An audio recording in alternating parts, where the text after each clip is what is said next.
le cadre de sa tournée, la DRFJ s'est rendue à Bakel, l'un des 4 départements de la région de Tambacounda, dans l'est du pays.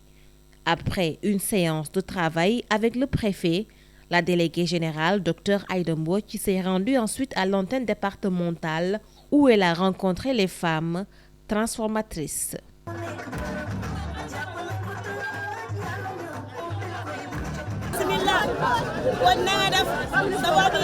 Moment de communion, mais également d'échange. Le majeur problème ici pour les femmes, c'est l'augmentation des OPIP, le financement des fêtières, l'intégration des autres communes telles que la commune de Moudiri, de Balou, de Gabou, de Diawara et j'en passe. Et Madame Diagana l'a dit tout à l'heure, elle a cité et elle va citer mieux que moi les communes qui sont laissées en rade. Et moi personnellement, et je le dis au coordinateur, je tiens à ce que ces communes soient associées. Nous avons une approche, c'est la territorialisation des actions de l'ADER. Il faut que ça s'étende partout. Confrontée à un problème de recouvrement de ses créances, la DRFJ a élaboré une stratégie rigoureuse en collaboration avec les autorités administratives locales. Le département de Bakel est à 125 800 000 et quelques francs à recouvrer. C'est donc un montant extrêmement important aujourd'hui que la structure doit recouvrer.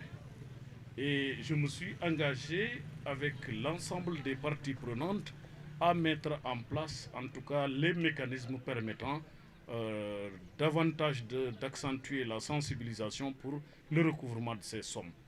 Direction Goudiri, distant de 135 km de Bakel. Ici également, Dr Aïda Mbodj a procédé à la visite de l'antenne départementale. Elle s'est également entretenue avec les associations de femmes et de jeunes venus l'accueillir. Plusieurs points ont été abordés, notamment la problématique liée à l'immigration irrégulière. Il va falloir qu'on redonne de l'espoir à notre jeunesse, qu'on puisse leur faire comprendre que à travers des dispositifs comme l'ADER et d'autres dispositifs de l'État, ils peuvent vivre et réussir ici au Sénégal. C'est pourquoi les antennes sont bien à propos. Les antennes seront animées, les antennes seront soutenues pour le bonheur des populations à la base.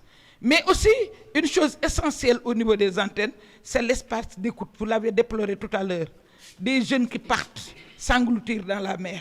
Nous n'en voulons plus. Donc nous allons utiliser ces espaces pour mieux conscientiser les jeunes, pour mieux les encadrer, pour mieux les orienter.